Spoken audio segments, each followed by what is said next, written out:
UGC की नई guidelines को लेकर सवर्णों का गुस्सा फूट गया है। भारतीय जनता पार्टी में भी घमासान मचा हुआ है। बीजेपी के अंदर सिर्फ विरोध के स्वर ही बुलंद नहीं हो रहे, बल्कि इस्तीफा का दौर भी शुरू हो गई है। सियासी गलियारों के अलावा प्रशासनिक हलकों में भी इस्तीफे की शुरुआत हो चुकी है। मजिस्ट्रेट अलंकार अग्निहोत्री ने जब इस्तीफा दिया तो बवाल और ही ज्यादा मच गया। आखिर यूजीसी के नई गाइडलाइंस क्या हैं जो कि बवाल मचा हुआ है? तो चलिए वीडियो पे बने रहिए, विस्तार से मैं बताता हूं कि यूजीसी आखिर है क्या और इसकी नई गाइडलाइंस क्या है। धर्म, जाति, लिंग, जन्म स्थान और दिव्यांग के आधार पर किसी भी प्रकार के भेदभाव को रोकना अनिवार्य है। एससी, एसटी, ओबीसी, दिव्यांग छात्रों व कर्मचारियों की सुरक्षा पर जोर। हर विश्वविद्यालय और कॉलेज में अब समान अवसर के केंद्र की स्थापना अनिवार्य है। हर केंद्र वंचित वर्गों के छात्रों और कर्मचारियों के शैक्षणिक, वित्तीय और सामाजिक मामलों में मार्गदर्शन देगा। प्लान के लिए एक समता समिति गठित की जाएगी, जिसमें शिक्षक, कर्मचारी, छात्र और नागरिक समाज के प्रतिनिधि शामिल होंगे। समिति भेदभाव से जुड़ी शिकायतों की जांच कर कार्रवाई सुनिश्चित करेगी। शिकायतकर्ता की पहचान गोपनीय रखने का प्राविधान। गंभीर मामलों में पुलिस की सूचना दी जाएगी। कैंपस में निगरानी के लिए समता समूह एक्टिव स्क्वाड बनाया जाएगा। फैसले के असंतुष्टि व्यक्ति 30 दिन के भीतर विश्वविद्यालय लोकपाल के पास अपील कर सकेगा।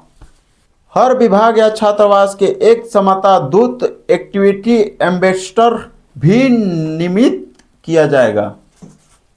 नियमों का पालन नहीं करने पर यूजीसी यूनिवर्सिटी कॉलेज पर एक्शन ले सकती है।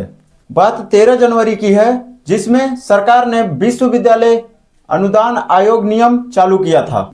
उच्च शिक्षण संस्थाओं में इसका उद्देश्य उच्च शिक्षण संस्थाओं में शिक्षा को बढ़ावा देना था, जिससे कि किसी भी छात्र के साथ भेदभाव को रोका जा सके। विवाद की असली कहानी परिभाषा में ओबीसी को शामिल करने में हुआ। जी हां, पहले क्या था? पहले एसटी, एसटी में अगर विवाद होती थी तो उस मामले में जो विवाद करेगी उस पर कार्रवाई की जाएगी, लेकिन बाद में इसमें ओबीसी को शामिल कर ली गई। इसी के बाद बवाल और ही ज्यादा बढ़ गया। इस मसले पे विरोध करने वालों का तर्क यह है, क्या ओबीसी वर्ग का छात्र एससी और एसटी का उत्पीड़न नहीं करते?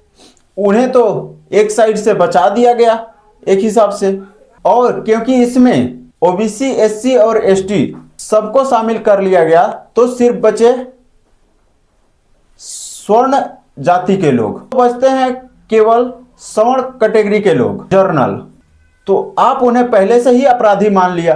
ये दावा है, ये प्रदर्शन है जो कि ये नए बिल को लेकर उत्पीड़न कर रहे हैं। एक ये भी तर्क है, क्या ओबीसी वर्ग के छात्र एसटी या एससी वर्ग के छात्रों को जातिगत टिप्पणी नहीं करते हैं? क्या उनका उत्पीड़न नहीं करते हैं? तर्क ये भी है।